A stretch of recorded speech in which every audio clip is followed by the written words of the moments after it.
Hey guys, it's capcorgi. I wanted to talk about something that rankled and got under my skin because I hate it when people play with numbers and try to state something is true when it's not true. And that is what we're talking about tonight with a game that we have not talked about in a while, that I talked about a lot before. Assassin's Creed Shadows. In my opinion, the biggest failure so far of 2025. No matter what console and company shills, like in this case, Synth Potato, will try to tell you otherwise. I'll always give it to you straight. So let's dive in.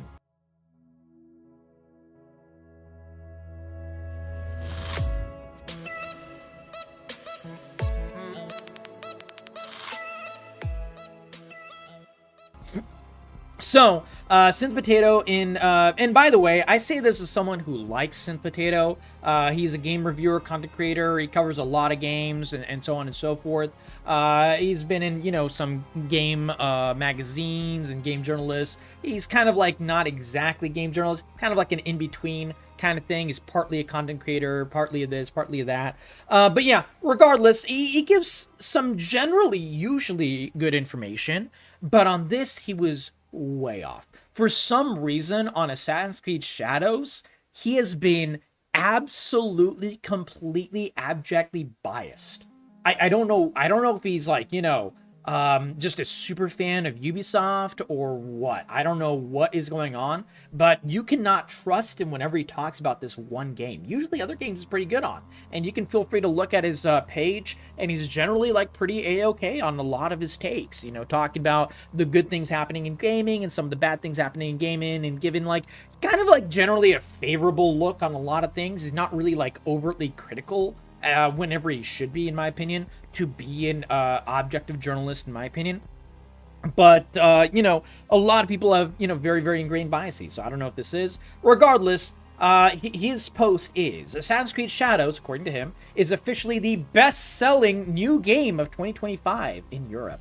Never has there been a more fake outrage than what was around this game. The sales truly proving that there was just a loud minority, and most didn't even play video games. Good overall game, too. There's I'm not a fan of The Last Jedi, but I think this GIF is really, really good. It's this. The Last Jedi is a fucking dog shit movie, and I will never, ever, state that this movie is in any way, shape, or form particularly redeemable. But this GIF lives in my head rent-free, because every time I see a post like I just read out to you guys, this is what I think of. Amazing. Every word of what you just said was wrong. And that is exactly how I feel about this. So let's, unlike Synth Potato in this instance, I will actually look at and show you the facts. Here's the source, and it is called The Game Business. Assassin's Creed Shadows is the new #1 game of 2025 in Europe. Let us talk about this data, so-called data that they talk about, and why this is an issue. So they try to share, the top 25 European, the 2025 European top 20 PC and console games. And but here is something a little special. Let me zoom in on this. What is this that we see here with the data? Digital data unavailable. Data until 2025 for July 28th. That makes sense because, it has to have a cutoff point. But this part is also very rough. Data covers Austria, Belgium, Denmark, Finland, France, Germany, Ireland, Italy, Netherlands, Norway, Portugal, Spain, Sweden, Switzerland, and UK. Basically, what amounts to a decently large chunk of Europe for Northern Europe. And that's it. That is literally it. And also, digital data is unavailable. What does that mean? That means that this data set is completely skewed. Now, for anyone who doesn't know me, if you are a fan of my content from streaming for 5 years, or from being on YouTube for about a year and a half ish, almost 2 years now, yay me. But if you are familiar with my content, you might know my day job is I work in business. This is my day job. I work with data sets. I do business research. And before that, I was a full-blown trained epidemiologist studying diseases. And that means studying the vectors and determinants of disease, looking at large data sets of populations, the diseases that affected them, and so on and so forth. So I am extremely familiar with the complete ass fuckery that can happen and does happen on the regular with numbers. Basically, you can tell whatever story you want with whatever data set you want, as long as you limit it in certain ways. So let's look at the ways that this data set is limited. First of all, it says European top 20 PC and console. Okay, so that means that it is excluding every other part of the world. It's excluding Japan, it's excluding the US. EU is only like, I think, what is it, like 17% of global GDP. So, it's not a one-for-one for gaming, but if it was, that would be 17% of games. That's really not that much. That's very, very little. So they're trying to say, oh, this is some massive, huge win. Ubisoft is a French company. Ergo, it makes complete sense that a Ubisoft game does pretty darn good in Europe. So that is one bias that is already in there. Second bias is that digital data is unavailable. So that means, this is like a limiting factor that will create a bias in your data set. That is the whole sentence. I'm just calling it bias, but that is the entire sentence. Let's see. How much game sales are digital percentage-wise? Let's see.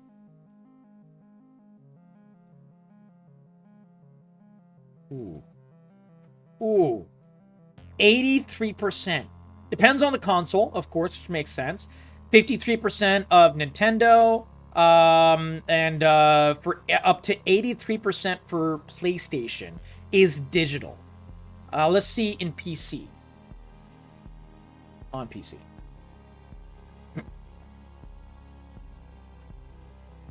95% is digital. So how the flying fuck are you going to make a data set and try to extrapolate an absolutely insane statement, which this is? This is an insane statement. Assassin's Creed Shadows, which they've tried to cover the track. Ubisoft has tried to obfuscate the sales of Shadows and how much money it made in so many ways. First of all, they would release the numbers as the amount of people playing the game as opposed to the people buying the game. They tried to, bundle the game with operating systems. They bundled it with software. They bundled it with this. They bundled it with that. They bundled it with so many fucking things that, like, a lot of the people who played Assassin's Creed Shadows never fucking bought Assassin's Creed Shadows. They were able to play it because it already came with something else. And if not that, they did the Ubisoft Plus program to be able to play the entire game for a month, spend like one fraction of the money, and then never fucking play the game again, and never buy the game, and never pay for it again. Which was, frankly, a very smart way to do it. That's why a lot of people love Xbox Game Pass, but that's like a recurring thing. They don't quit it after a month, which they do with Ubisoft Plus, and they did that right after Assassin's Creed Shadows happened. I wonder why that is. No one wanted to buy this game. But yeah, they've done this, like, in 5-6 different ways that I've covered in previous videos about Assassin's Creed Shadows. I'll link those in the comments below. And so, there's this, like, very weird industry energy, this insider industry energy of trying to make this fucking dog shit game. It became a very big political, stance and so on and so forth. If you don't support this game, then you're like, racist or some bullshit like that is what people are trying to say. No, I like games that are good, and I don't like dog shit games. And I like games that try to push the envelope a little bit. They don't try to do the rote memorized same bullshit as before. And also, I really hate it when games that are single player have pay to win mechanics in them, which this game did. So when a game with that much negative bullshit around it. And that doesn't even go into the troubled environment of the launch of the game, the main character of the game, which was, I think, the least big issue. The the copy and paste mechanics of the game. Basically you're fighting the same enemy over and over, and so on and so forth. So many glaring issues with this game. So much. But if you talk about this game with the real issues, you were branded a fucking racist or misogynist or this or that or whatever label. It was the stupidest fucking thing ever, man. It reminded me of Hogwarts Legacy and the entire, discussion online about Hogwarts Legacy when that came out. Apparently, if you played that game, you were a transphobe, even though there was a fucking trans character as one of the better side characters in the game.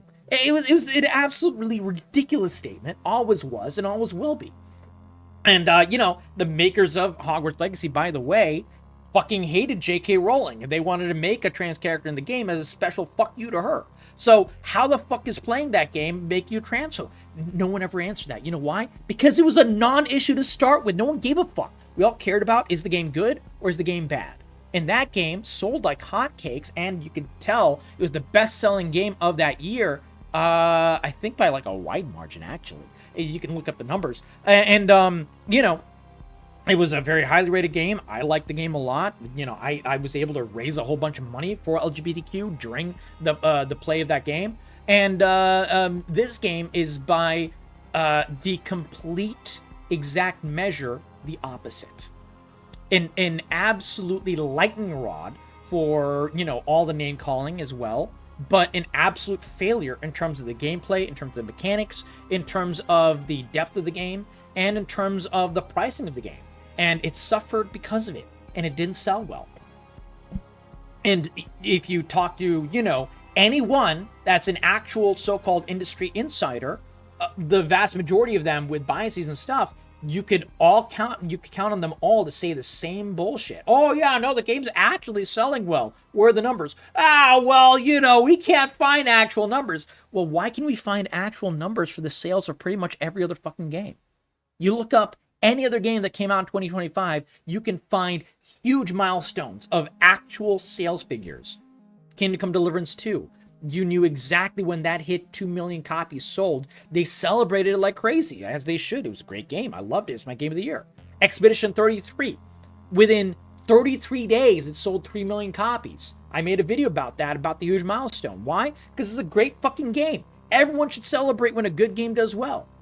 And so I'll always tell you the real numbers when they're real numbers. Why can't we find real numbers of Assassin's Creed Shadows? Because of obfuscation like this.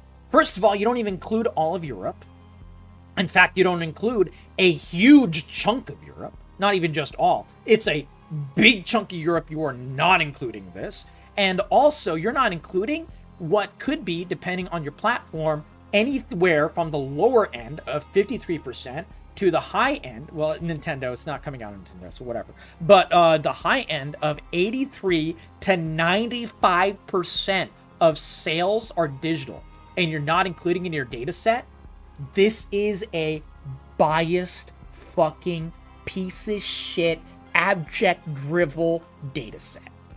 And then you see these fucking absolute pieces of shit trying to act like they're, they have any semblance of authenticity, saying, oh, internet outrage didn't matter. No, it did, because you can't find real numbers. That's the thing. You cannot find real numbers about this. And some other people are pointing out exactly what I pointed out. Digital data unavailable, and so on and so forth. They didn't even cover the other one. But yeah, it's over and over. And I say it very well. Your source is dog. It doesn't include digital, which is the vast majority of game sales. It's only counting a handful of countries in Northern Europe. Come on, man. You're better than this. And what's interesting is if you look at the comments of my comment, it's a lot of people that are like, hey, actually, he's not better than this. So a lot of people think this about, it's so-called industry insiders like Synth Potato, that they're oftentimes biased. I have not found that. I actually don't dislike Synth Potato in any way, shape, or form, unlike a lot of people. Like Mr. Pyro, I don't like him. I think he's a piece of shit. But Synth Potato, I think he's a totally fine guy.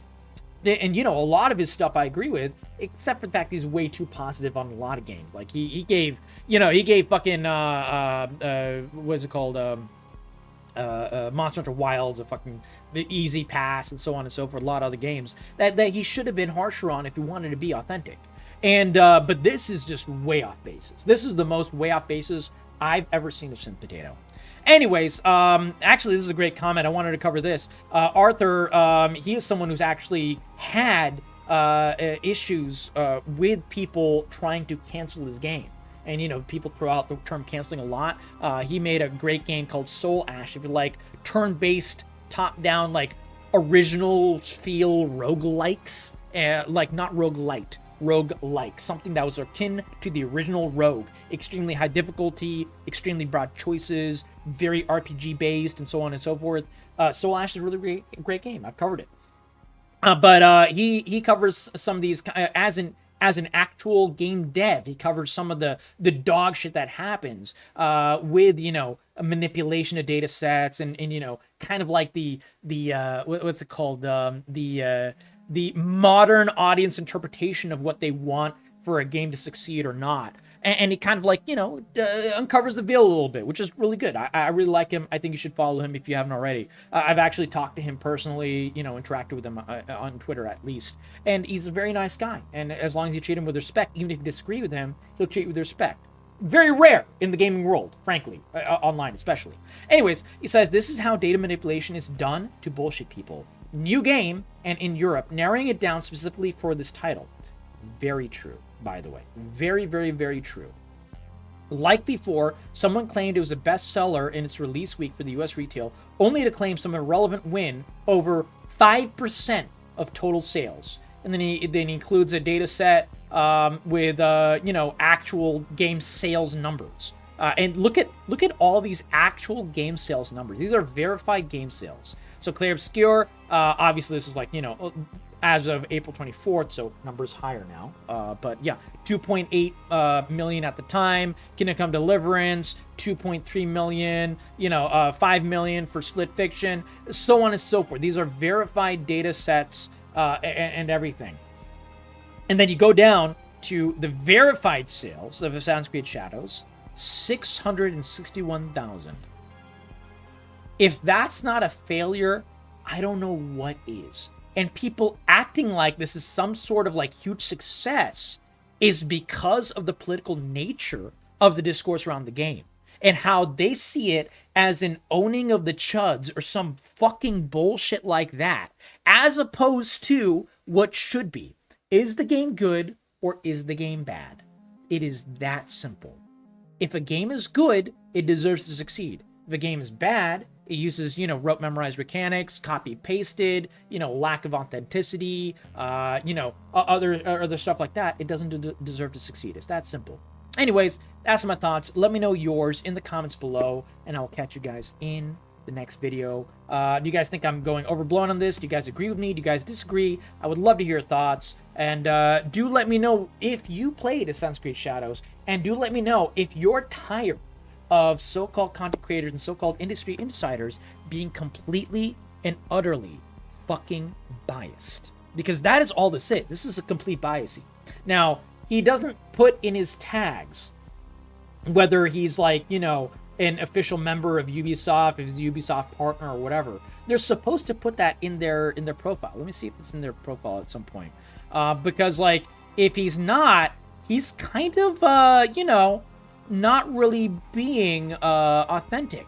And you know, a lot of people that made videos that were super praising Assassin's Creed Shadows, they had a very, very unique thing where they didn't disclose that they were being what's it called, sponsored to play it and stuff. This happened a lot, and it was very, very annoying to see. And this happened a lot with Mind's Eye as well. And until that entire sponsorship thing was pulled. But this is why you always have to be very, very careful for people that have a lot of tags in their bios for, you know, fucking companies that they're attached to, sponsored by, or whatever. You have to be extremely careful, because that is a sure sign that their information can and might, and oftentimes, usually, especially when it's going against the grain of what normal gamers think, it's really, really biased. So just something to watch out for. and I'll always give to you straight. So let me know what you guys think in the comments below. As you can see, I've never been sponsored. No company wants to sponsor me because, you know, no company wants to run the chance if their game is bad, I'll call it fucking dog shit because I'll always do that. But yeah, if you guys want to support, you know, authentic content, the best way to do it, like I said, share the video with your friends, watch it early, watch it often, give it a comment, and catch you guys in the next video. Love you tons, and I hope you guys have a great day, and I'll always can't wait to share some other good news with you guys. Hopefully better news.